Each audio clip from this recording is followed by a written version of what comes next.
News alert: a gunman opens fire on Russia's ambassador to Turkey.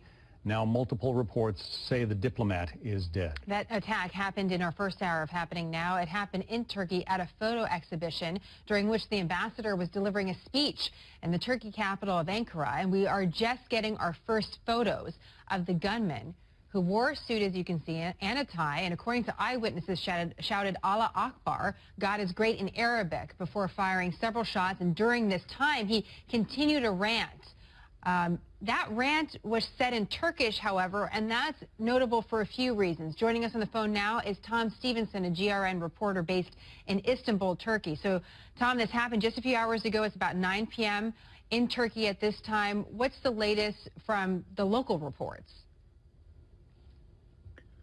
Well, Jenna, there's a lot of information coming through. What we know for certain, what we have through video evidence, is that a gunman opened fire from the rear of the Russian ambassador in Ankara about an hour and a half ago, shooting him 3 or 4 times in the chest, and then proceeded to go on a rant, as it were, saying, remember Syria, remember Halep, meaning Aleppo, you will not be safe until they are safe. So according to the best information we have so far, this assailant was, it seems, a Turkish policeman. That's been information put out from the mayor of Ankara.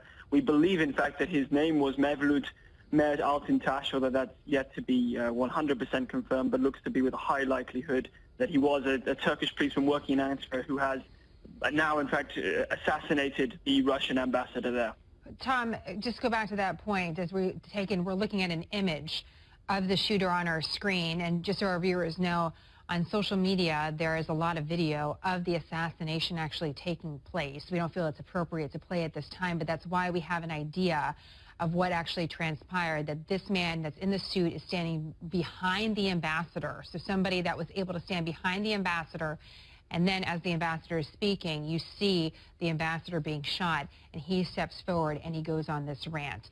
This is some of the photos that we're getting because the Associated Press photographer was there at the time and apparently was one of the first people to report internationally that this happened. But Tom, go back to the point that you just mentioned, that the shooter has been early identified as some sort of law enforcement. That is correct. I mean, the first point is that this assassination has taken place in one of perhaps the premier art gallery, government-run art gallery in Ankara, in Turkey's capital, the Modern Art Center, which is just down the road, I should say, from the U.S. Embassy.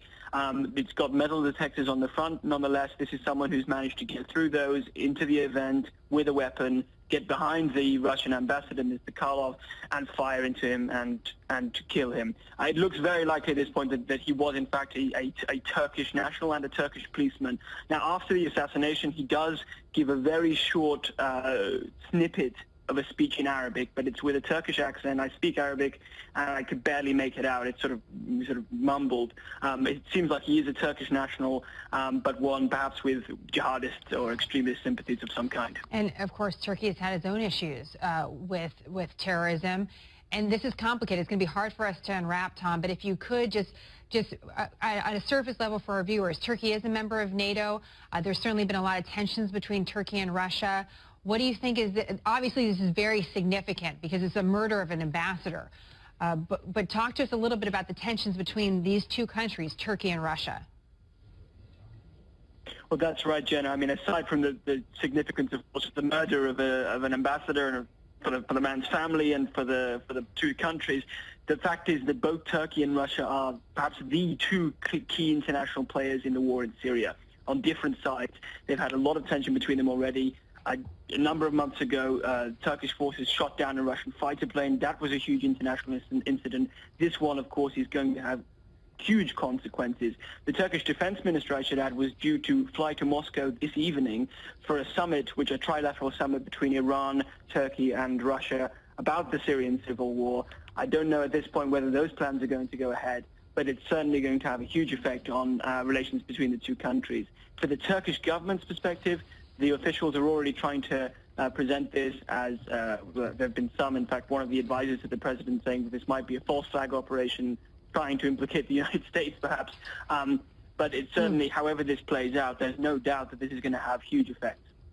Well, that's invaluable information. We should underscore for our viewers, you know, there are a lot of conspiracy theories often surrounding some of these big stories. One of them with the military coup in Turkey, the Turkish government pointed at the United States as well. So, well, that's going to be a key part of this, the reaction inside Turkey to the assassination of the Russian ambassador to Turkey. And you're seeing, again, the alleged shooter right in the middle of your television screen. Tom Stevenson with GRN, some invaluable perspective for us. Tom, thank you very much.